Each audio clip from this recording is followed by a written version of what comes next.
Good morning, everyone. I'm Patrick Samuel, and this is assignment 2, COM4215 Issues in Mass Comm. The title of the assignment is Privacy in the Digital Age of Transformation. So traditionally, privacy has always been concerned with individuals' right to protect privacy from the ever pervasive, intrusive, and invasive media. Over a century ago, Supreme Court Justice of the United States, Louis Brandeis, said that privacy is the right to be left alone. However, 100 years later, in the global village we live in today, privacy is the right to maintain control of our own data. Okay? It is essential to understand that privacy has two facets. First is protecting the privacy of communication we wish to keep private. The second is the use and misuse of private personal information willingly given online. Okay, this is where FaceApp teaches a valuable lesson. Okay,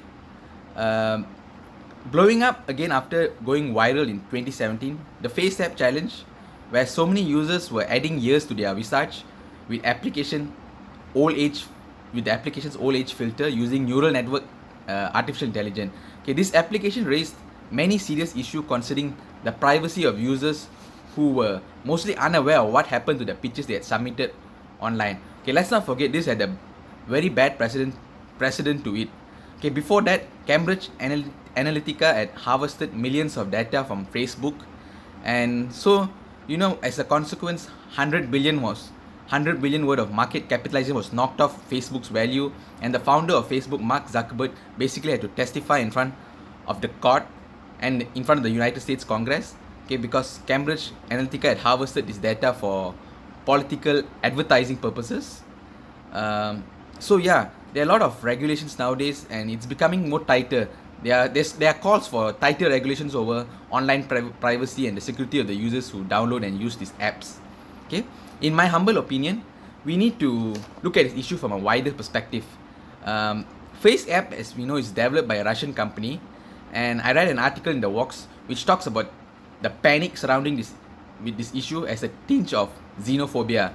Okay, this has led to the development of many conspiracy theories, such as the Russians are using the faces submitted online for nefarious purposes like spying or monitoring our activities.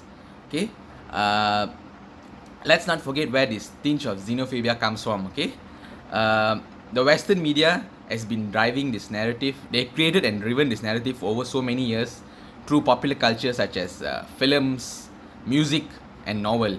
Okay, like as you know, for an example, in the James Bond movie, they like to talk about the Russian spies, and how they're always up to no good and stuff like this. So this has always created a sense of constant paranoia and fear among users and subscribers, or anyone who uses any app which comes from Russian companies.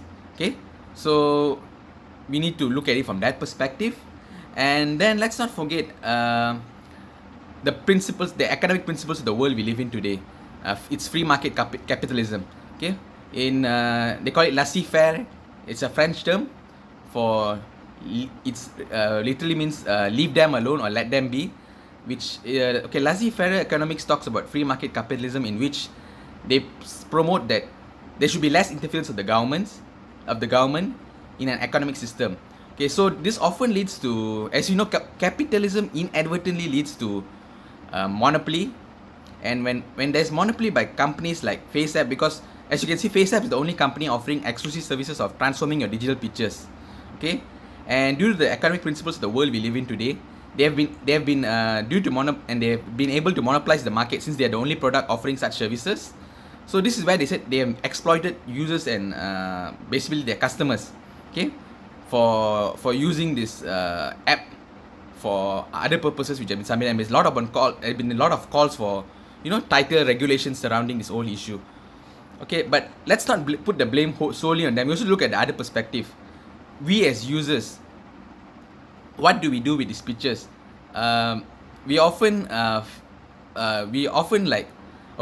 we live in a society these days where we always crave for instant gratification online, and we always pursue social acceptance. So we as a society, and especially the youths of the generation feel that They pursue social acceptance by joining in the bandwagon of FaceApp, which they assume makes them appear trendy among their peers. Okay, this forces individuals to divulge private information online without fearing the consequences of their actions. Okay, so it's not only the blame should not be solely faced on FaceApp. I feel the blame should be to be on the users and consumers as well.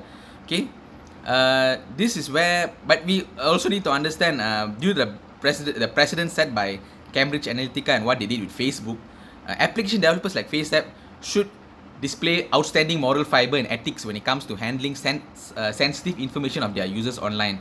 Okay, this issue could pose a serious threat to the principles of liberty and free will. Okay, if it's left unchecked. Okay, this is where I read about the article in the Guardian where it talks about, you know, a watchdog firm in the UK is monitoring privacy concerns surrounding FaceApp.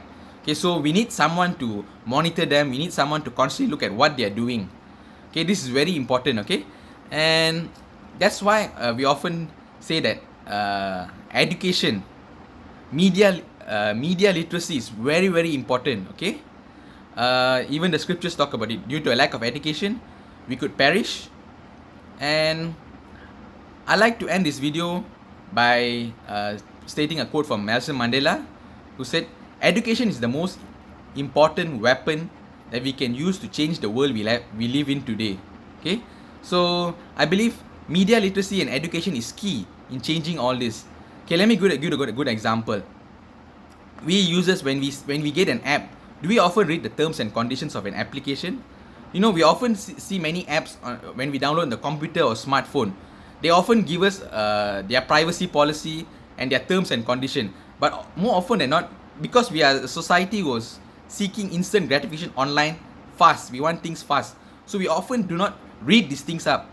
I believe this is where media literacy and education could play a key role in changing the way we look at privacy and security issues.